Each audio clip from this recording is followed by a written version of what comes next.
continuar os estudos que temos feito acerca da soberania de Deus e temos tratado sobre o governo de Deus no mundo, que é a sua providência.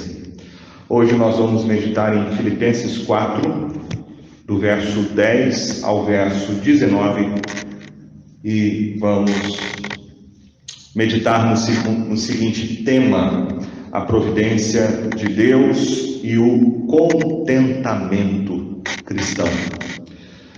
Filipenses 4, do verso 10 ao verso 20, a palavra de Deus diz assim: Alegrei-me sobremaneira no Senhor, porque agora uma vez mais renovaste a meu favor o vosso cuidado, o qual também já tinhais antes, mas vos faltava oportunidade.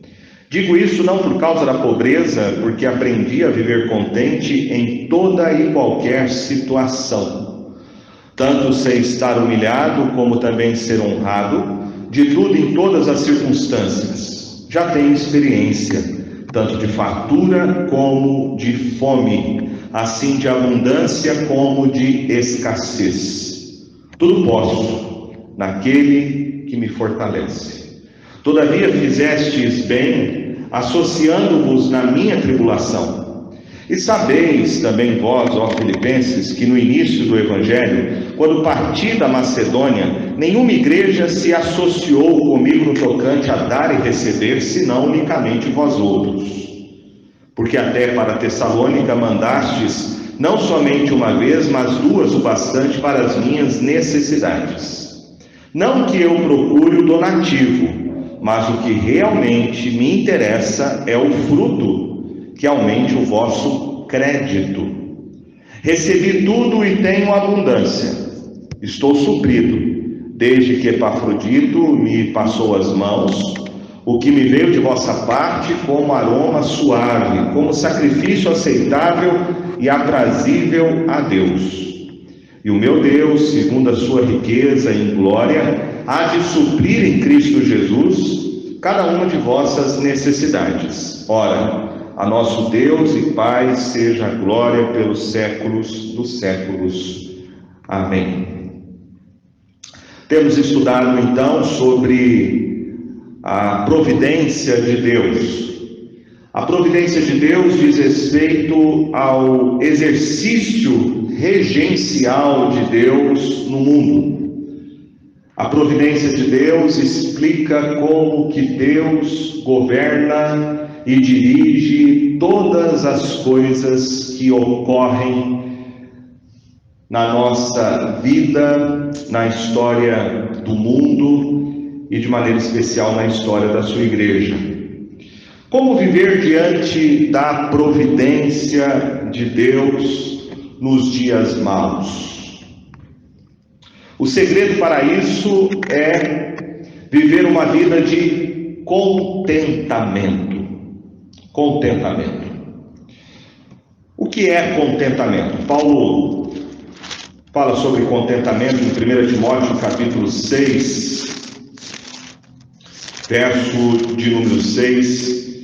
Ele nos dá uma explicação sobre contentamento, dizendo assim: de fato, grande fonte de lucro é a piedade com contentamento, porque nada temos trazido para o mundo, nem coisa alguma podemos levar dele. Tendo sustento e com que nos vestir, estejamos contentes. Contentamento é você, então, aprender a ser feliz e estar satisfeito, independentemente da sua situação presente. Lá no texto de Hebreus, capítulo 13, no verso de número 5, diz: seja a vossa vida sem avareza, contentai-vos com as coisas que tendes. Contentai-vos com as coisas que tendes. Então, uma vida de contentamento é você se alegrar com aquilo que você tem recebido das mãos providentes de Deus. Paulo, antes de terminar essa carta aos Filipenses, ele então fala da sua própria experiência pessoal. E o seu desejo é encorajar os cristãos na cidade de Filipos a viverem uma vida cristã em tempos de dificuldade. A igreja de Filipos foi a única igreja que havia apoiado o apóstolo Paulo financeiramente. Ele fala sobre isso no versos 15 e 16, dizendo: e sabeis também vós, ó Filipenses, que no início do Evangelho, quando parti da Macedônia, nenhuma igreja se associou comigo no tocante a dar e receber, senão unicamente vós outros. Porque até para Tessalônica mandastes não somente uma vez, mas duas o bastante para as minhas necessidades. Isso aqui ocorreu há cerca de 10 anos atrás, quando Paulo esteve plantando essas igrejas na região da Macedônia. Ele recorda deste período em que a igreja de Filipenses foi a única igreja que apoiou o apóstolo Paulo na sua missão de pregar o Evangelho. Agora, novamente, eles haviam enviado para as mãos de Epafrodito, verso 18: recebi tudo e tenho abundância, estou suprido, desde que Epafrodito me passou as mãos o que me veio de vossa parte. Epafrodito foi enviado pela igreja de Filipenses, levando para Paulo, então, uma oferta, uma ajuda financeira, porque Paulo estava preso na cidade de Roma. Você encontra essa informação em Atos capítulo de número 28, no verso de número 30, que diz assim: por 2 anos permaneceu Paulo na sua própria casa que alugara, onde recebia todos que o procuravam. Verso 16 deste mesmo capítulo diz: uma vez em Roma, foi permitido a Paulo morar por sua conta, tendo em sua companhia o soldado que o guardava. Então Paulo ficou preso numa casa que ele próprio havia alugado, e ele ficou numa espécie de prisão domiciliar na cidade de Roma por este período de 2 anos, aguardando o seu julgamento. Ele ficou então numa prisão domiciliar. Ele estava acompanhado, como diz o verso de número 16, por um guarda, e Paulo tinha muita apreensão. Ele sabia que ele corria o risco de ser julgado e condenado pelo Império Romano. Ele fala sobre isso em Atos 25, verso de número 11. Caso, pois, tenha eu praticado algum mal ou crime digno de morte, estou pronto para morrer. Se pelo contrário não são verdadeiras as coisas que me acusam, ninguém, para lhe ser agradável, pode entregar-me a eles. Apelo para César. Paulo então sabia que ele corria esse risco, o risco de ser condenado pelo Império Romano, pelo Tribunal Romano, e ser condenado à morte. Então a situação de Paulo, quando ele escreveu a carta aos Filipenses, não era nem um pouco uma situação agradável. Era uma situação gravíssima. Mas apesar de tudo, Paulo sabe que a mão da providência de Deus está por detrás de todas as coisas que lhe aconteciam.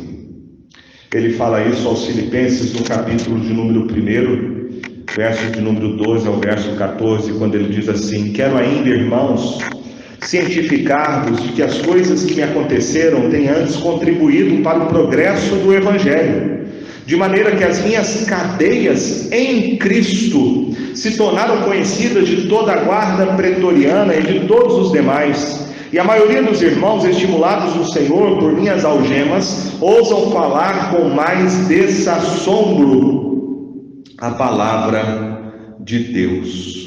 Verso 20: segundo a minha ardente expectativa e esperança de que em nada serei envergonhado, antes com toda a ousadia, como sempre também agora será Cristo engrandecido no meu corpo, quer pela vida, quer pela morte.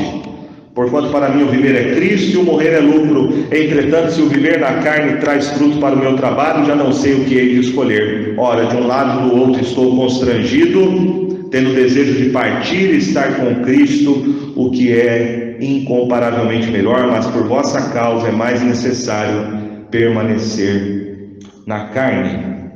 No capítulo 2, verso 13, Paulo diz: porque Deus é quem efetua em vós tanto querer como realizar, segundo a sua boa vontade.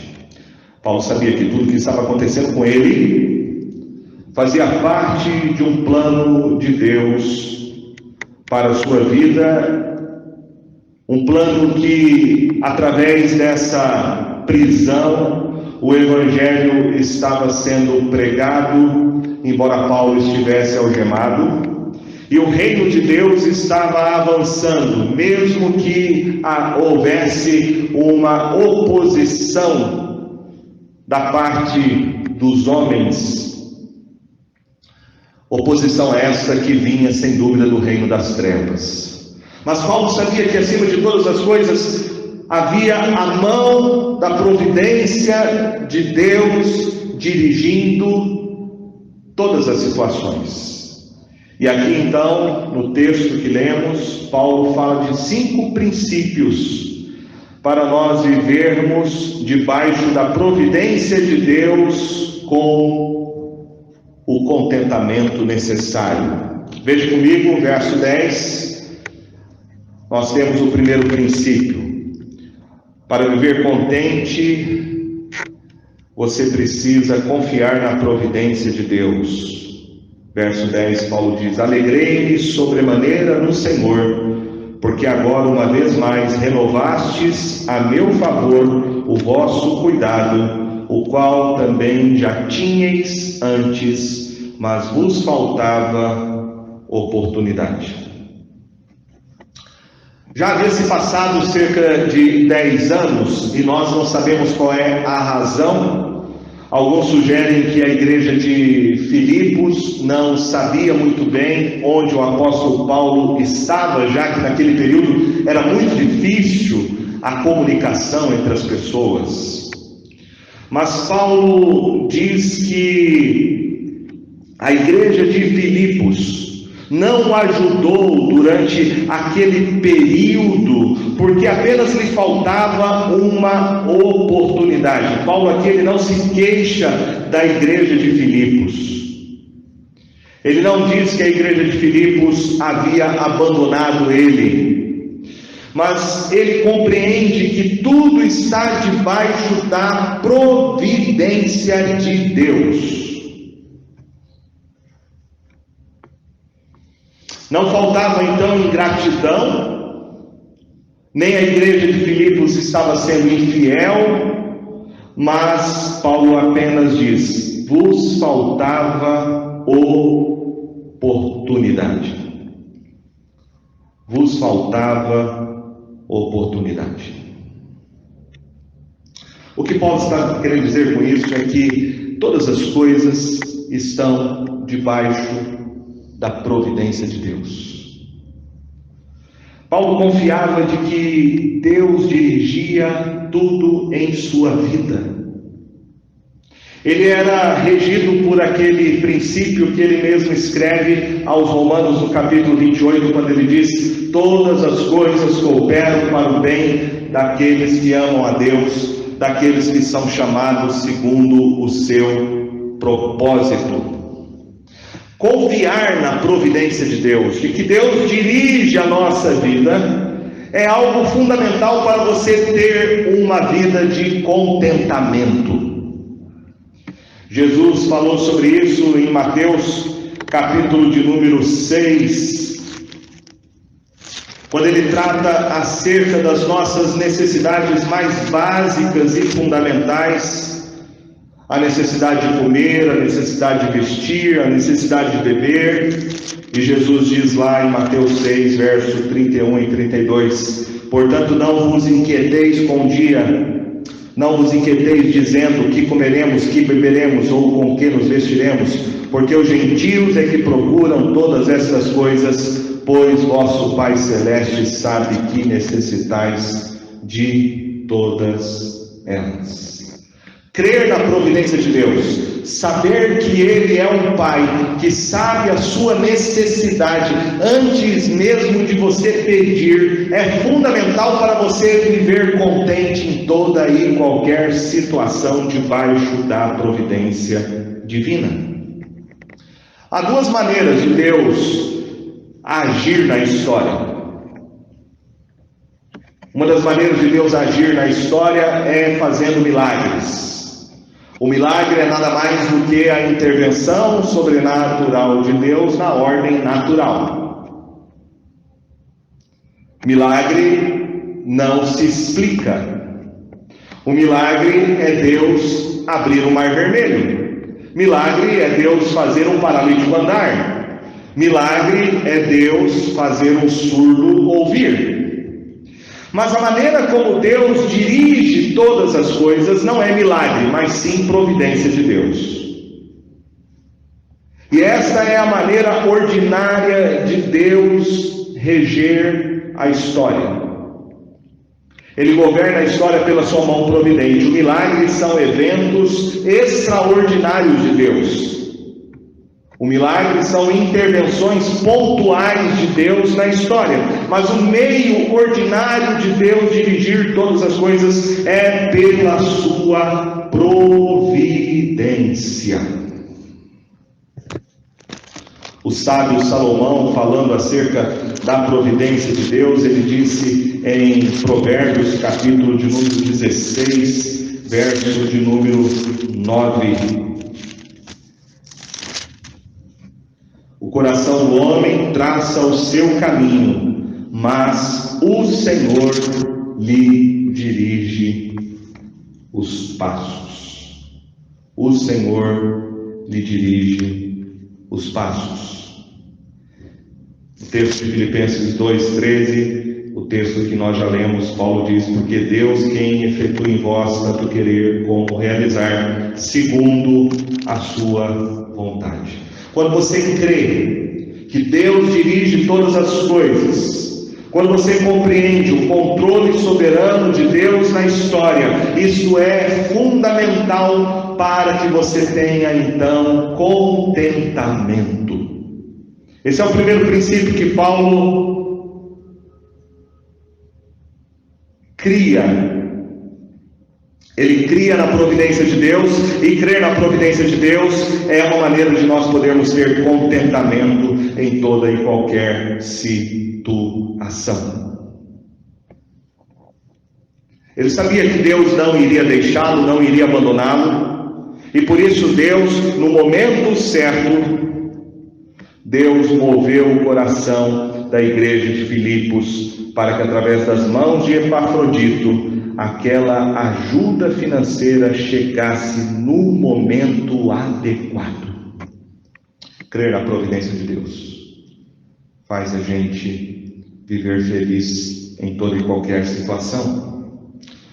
Segundo princípio que nós aprendemos da providência de Deus é que a providência de Deus nos ensina o contentamento em si mesmo. Paulo diz isso no verso 11: digo isto não por causa da pobreza, porque aprendi a viver contente em toda e qualquer situação. Paulo quer deixar claro aqui para os filipenses quais eram as suas motivações.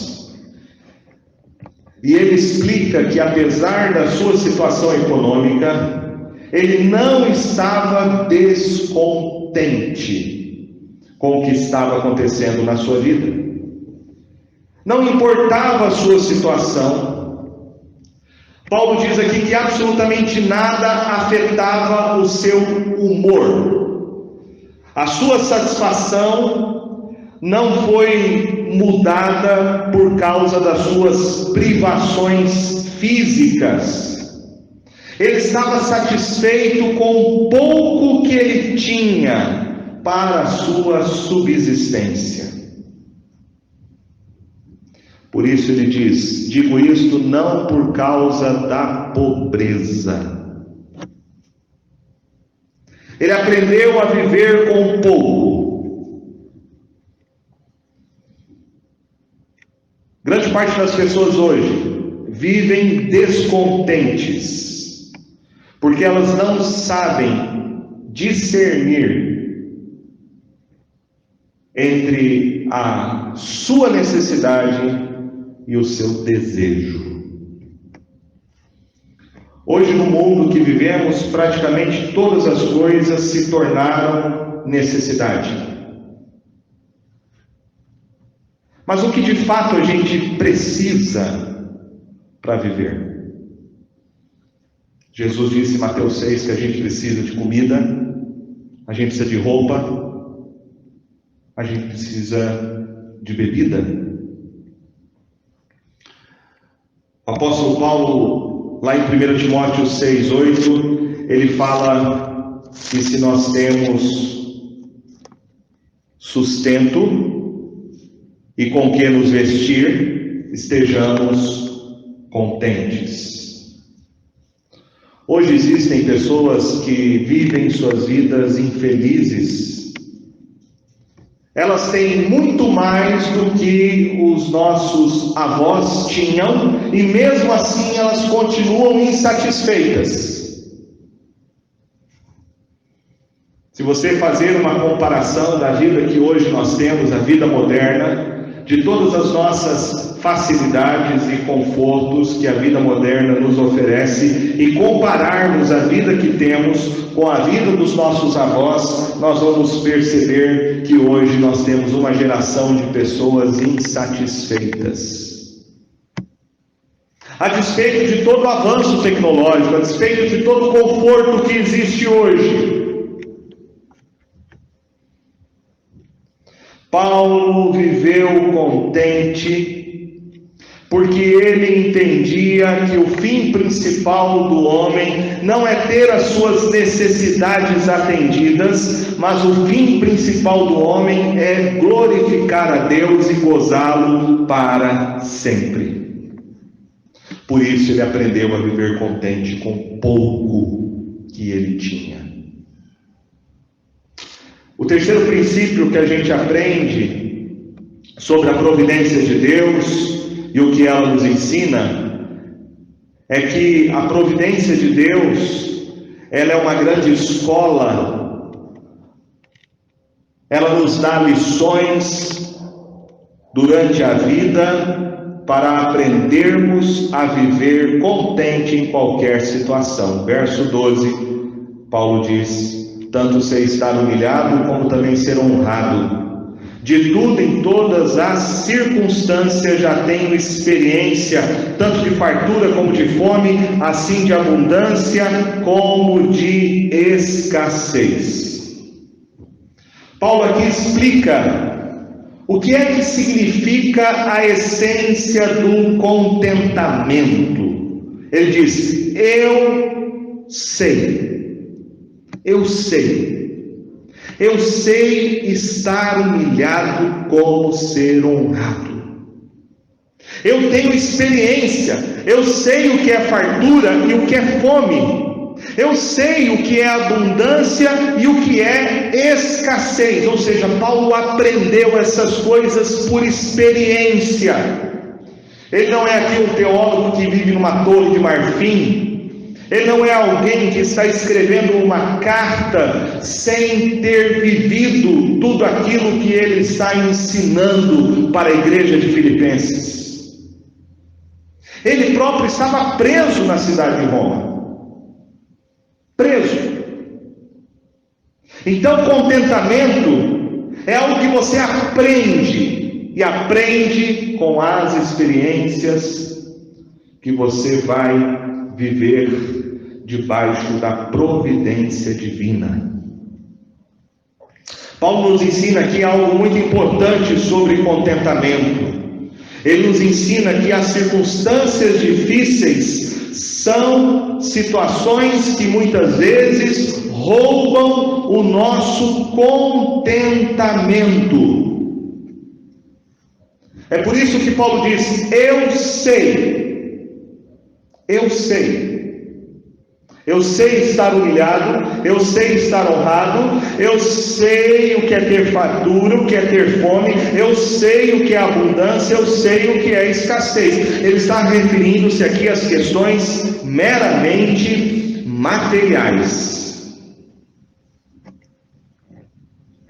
Ele experimentou ao longo da sua vida muitas situações.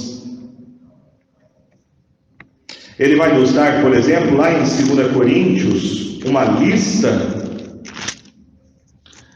de privações pelas quais ele passou, e ele diz assim, em 2 Coríntios capítulo 11, verso 23 ao verso de número 33, ele diz: são ministros de Cristo, eu ainda mais, em trabalhos muito mais em prisões, em açoites sem medida, em perigos de morte muitas vezes.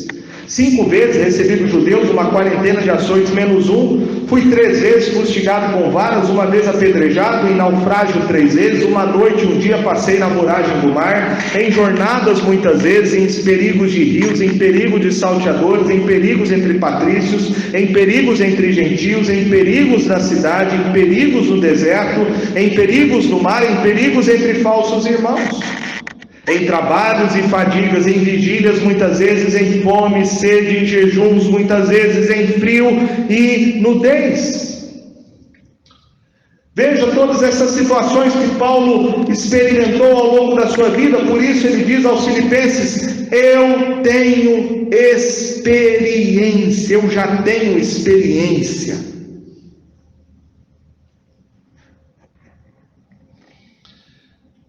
Paulo aqui aprendeu com a providência de Deus. A providência de Deus ensinou Paulo, através dessas experiências, que a felicidade pode ser vivida em qualquer situação. Ou seja, a alegria não é um objetivo de vida, mas sim um caminho onde você avalia com aquilo que acontece com você, aprendendo a tirar lições de tudo que sobrevém sobre a sua vida, sejam elas boas ou sejam elas ruins.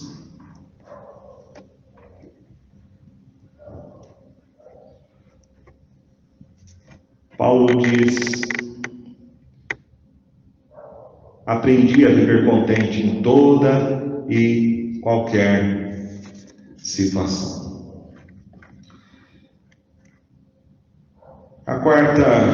Quarto princípio que a gente aprende com o apóstolo Paulo é que a providência de Deus nos ensina que o contentamento não está em nós, mas na pessoa do Filho de Deus que habita no coração do crente pela fé. Ele diz isso no verso 13: tudo posso naquele que me fortalece. É a união do cristão com o Senhor Jesus pela fé que é o poder suficiente que precisamos para viver contente em qualquer situação. Paulo, escrevendo aos Gálatas, no capítulo 2, verso 20, ele diz assim: logo já não sou eu quem vive, mas Cristo vive em mim. E esse viver que agora tenho na carne, vivo pela fé no Filho de Deus, que me amou e a si mesmo se entregou por mim. Quando Paulo diz tudo posso, ele refere-se então a todas essas experiências que ele mencionou nos versos anteriores, em relação a todas as situações que ele tinha vivido até então.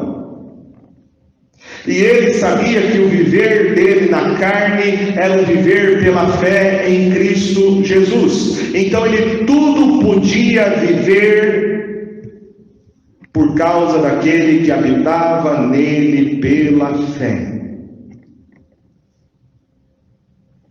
Quando ele diz tudo posso naquele que me fortalece, então Paulo está se referindo a todas essas situações, a todas as suas necessidades físicas. E ele diz: eu consigo superar as minhas dificuldades por causa da força que habita em mim. Essa força não era dele, evidentemente, era a força e o poder do Espírito Santo pela fé em Cristo Jesus. Esta é a força que Deus concede ao seu povo. Disse lá o profeta Isaías, no capítulo de número 40, verso 29 ao verso 31: faz forte ao cansado e multiplica as forças ao que não tem nenhum vigor. Os jovens se cansam e se fadigam, e os moços exaustos caem, mas os que esperam no Senhor renovam as suas forças, sobem com asas como águias, correm e não se cansam, caminham e não se fadigam. Paulo, escrevendo aos Efésios, no capítulo de número 1, Efésios capítulo de número 1, verso de número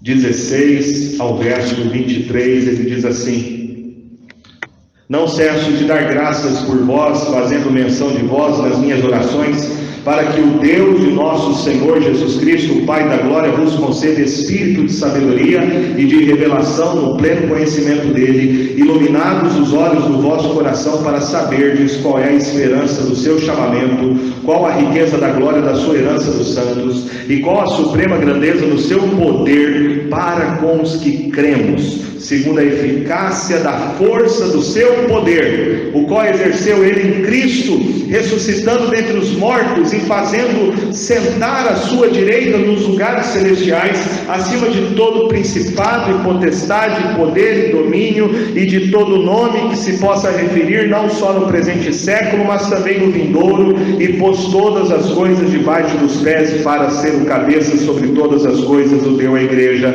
a qual é o seu corpo, a plenitude daquele que a tudo enche em todas as coisas. Paulo orava pela igreja de Éfeso, para que aqueles crentes tivessem a compreensão espiritual, o discernimento, para entenderem o poder que habita neles. O poder que habita neles, o poder que habita naqueles que creem em Jesus como seu Senhor e Salvador. O mesmo poder, diz Paulo, que fez Jesus ressuscitar dos mortos, assentado, elevando e assentando Cristo nos lugares celestiais. Capítulo de número 3 de Efésios, verso 14 em diante, Paulo diz: por esta causa me ponho de joelhos diante do Pai, de quem toma o nome de toda a família, tanto no céu como sobre a terra, para que segundo a riqueza da sua glória vos conceda que sejais fortalecidos com poder, mediante o seu Espírito no homem interior, e assim habite Cristo no vosso coração pela fé, estando vós arraigados e alicerçados em amor, a fim de poderes compreender com todos os santos qual é a largura, o comprimento, a altura e a profundidade, e conhecer o amor de Cristo, que excede todo entendimento, para que sejais tomados de toda a plenitude de Deus. Ora, aquele que é poderoso para fazer infinitamente mais do que tudo quanto pedimos ou pensamos, conforme o seu poder que opera em nós, a ele seja a glória na igreja, em Cristo Jesus, por todas as gerações, para todo o sempre. Amém. É este o poder do Espírito Santo que habita em nós. É este poder, diz Paulo aos Filipenses, que me fortalece.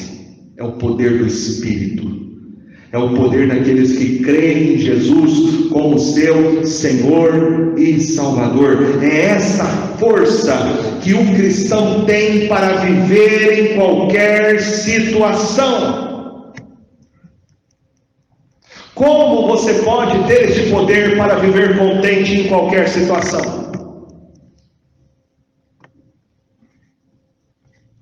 Teólogo chamado Lloyd Jones, ele fala que ter o poder espiritual para viver contente em qualquer situação, esse poder de Cristo habitando em nós, é a mesma coisa de uma pessoa que quer ter saúde. Ninguém vai ter saúde de um dia para a noite, mas você só vai ter saúde se você tiver um estilo de vida. Nesse tempo de pandemia que estamos vivendo, as pessoas estão falando muito sobre isso agora. Aumentar a sua imunidade, como se fosse alguma coisa que você fizesse de um dia para o outro, de uma semana para outra. Não. Ter saúde é você ter um estilo de vida. Um estilo de vida que faz com que você se alimente bem, faça exercícios, evite exageros, vícios, vai fazer com que ao longo da vida você tenha uma boa imunidade, portanto uma boa saúde. Assim também é a vida espiritual.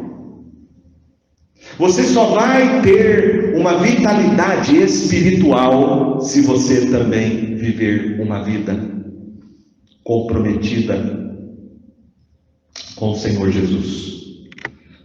Piedade não se constrói de um dia para a noite. Piedade é um estilo de vida.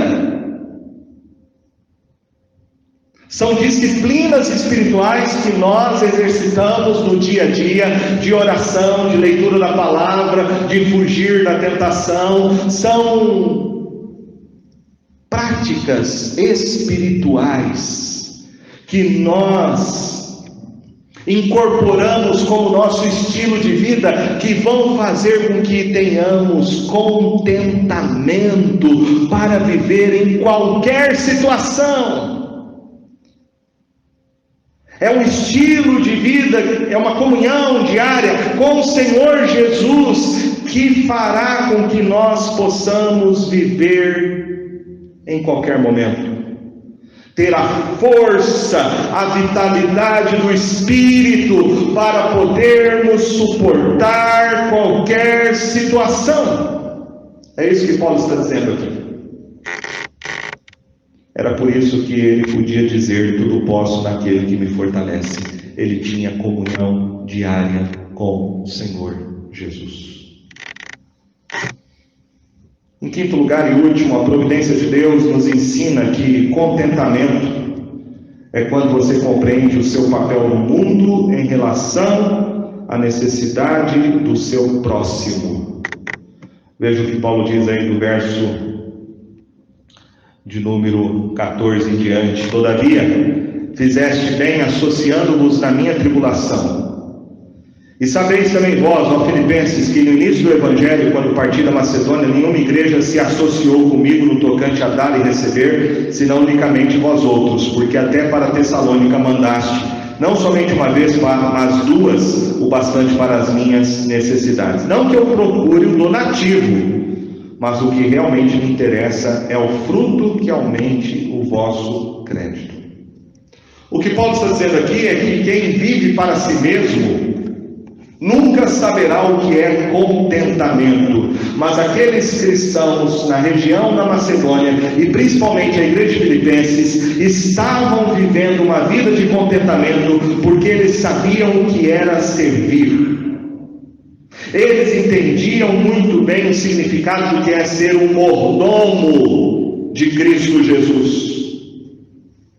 Paulo aqui não estava, ele diz no verso 17, ele não estava aqui procurando donativo, ou seja, ele não estava interessado aqui na oferta, no dinheiro que vinha das mãos dos filipenses. Não, ele diz: o que me interessa na verdade é o fruto que aumente o vosso crédito. Paulo usa aqui uma palavra contábil, crédito. E o que ele queria era exatamente que aqueles crentes vivessem o princípio que é o princípio da generosidade. Generosidade. A Bíblia mostra para nós que uma pessoa generosa será uma pessoa sempre abençoada pelo Senhor.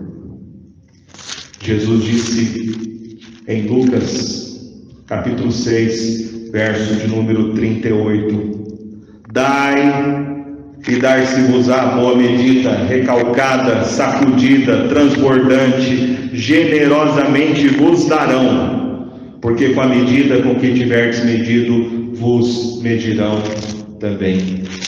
Em Atos capítulo 20, o apóstolo Paulo diz para a igreja, no verso 35: Tenho-vos mostrado em tudo que, trabalhando assim, é mister socorrer os necessitados e recordar as palavras do próprio Senhor Jesus. Mais bem-aventurado é dar do que receber. 2 Coríntios capítulo 9, verso de número 6, Paulo diz: E isso afirmo, aquele que semeia pouco, pouco também ceifará, e o que semeia com fartura, com abundância também ceifará. Era essa a gratidão do apóstolo Paulo pelos filipenses. Eles tinham entendido o princípio da generosidade, porque eles haviam compreendido aqui na prática o que é ser um cristão. Paulo disse sobre isso em Filipenses capítulo 2, do verso 1 ao verso 5, veja aí, ele diz: Se há, pois, alguma exortação em Cristo, alguma consolação de amor, alguma comunhão do Espírito, se há entranhados afetos e misericórdias, completai a minha alegria, de modo que penseis a mesma coisa, tenhais o mesmo amor, sejais unidos de alma, tendo o mesmo sentimento. Nada façais por partidarismo ou vanglória, mas por humildade, considerando cada um dos outros superiores a si mesmo.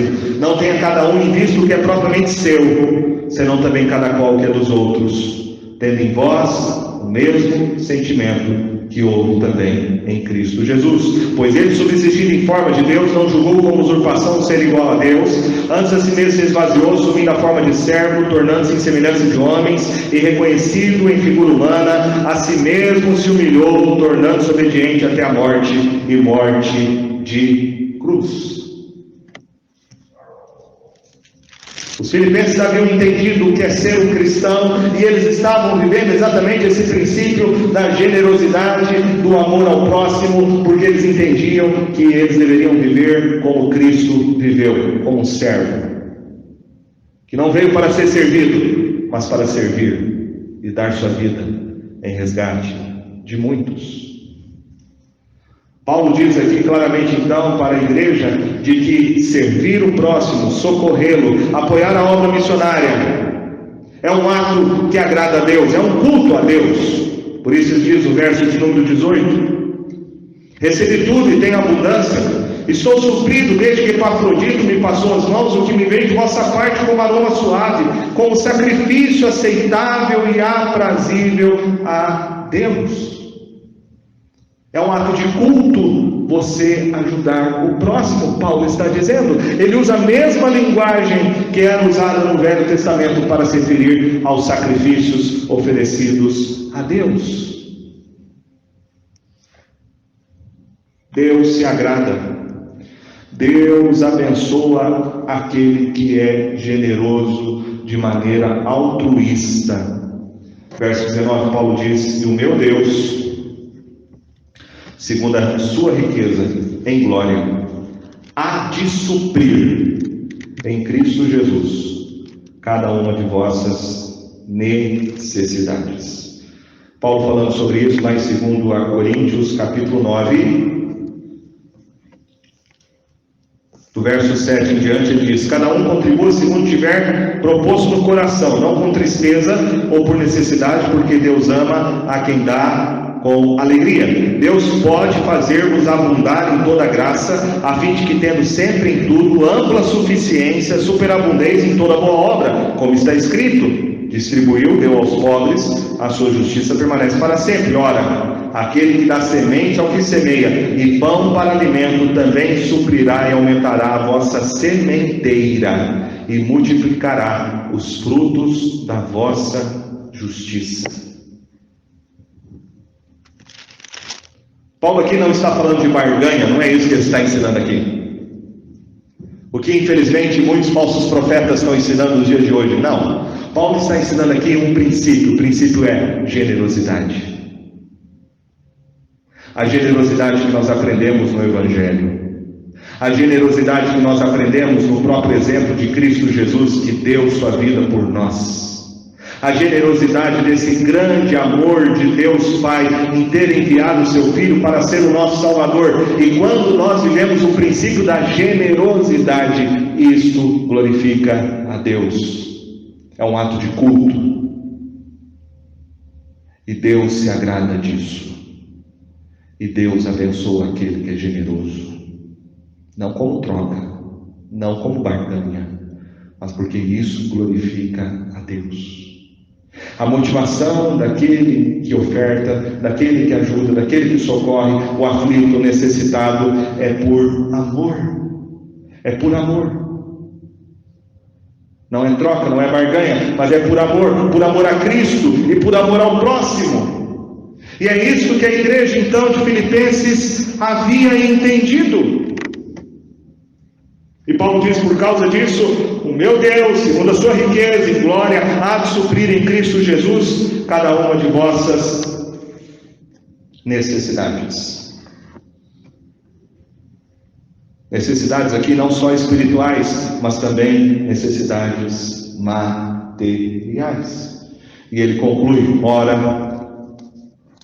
a nosso Deus e Pai seja a glória pelos séculos dos séculos. Amém. Paulo termina com uma adoração, uma doxologia, porque afinal tudo que nós fazemos, nós devemos fazer para a glória de Deus. Não fazemos para nós mesmos, não fazemos para ser vistos pelos homens, mas nós fazemos o que fazemos em secreto. O Pai vê em secreto e o Pai nos recompensará por isso. Nós aprendemos aqui, meus irmãos, que a providência de Deus, ela nos ensina, e ela nos ensina a confiança, a humildade, a submissão, a dependência e o altruísmo. Que neste tempo que estamos vivendo, você possa crer na providência de Deus na sua vida, possa confiar na providência dele. Que você, nesse tempo que estamos vivendo, você possa pedir a Deus que aumente a sua fé nele, para viver contente em toda e qualquer situação. Muitas pessoas vão passar por dificuldades econômicas, redução de salário, outros perderão o emprego. E mesmo quando tivermos pouco, nós devemos dar graças a Deus por todas as coisas.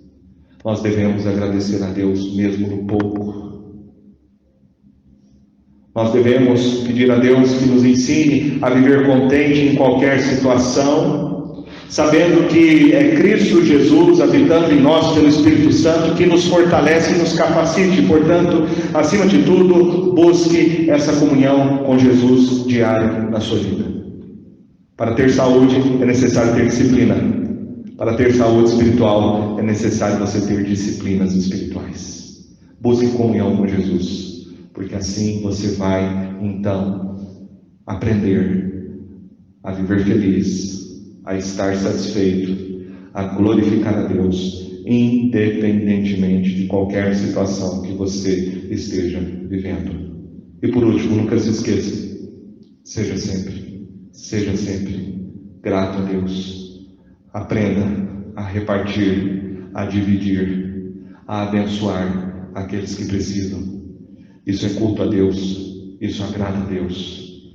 E Deus, na sua providência, às vezes pode nos dar uma situação com um pouco mais de recursos, com um pouco mais de comida, com um pouco mais de dinheiro, não para nós mesmos, mas para nós exercermos o amor, exercermos a gratidão e usarmos aquilo que Ele tem nos dado para servir.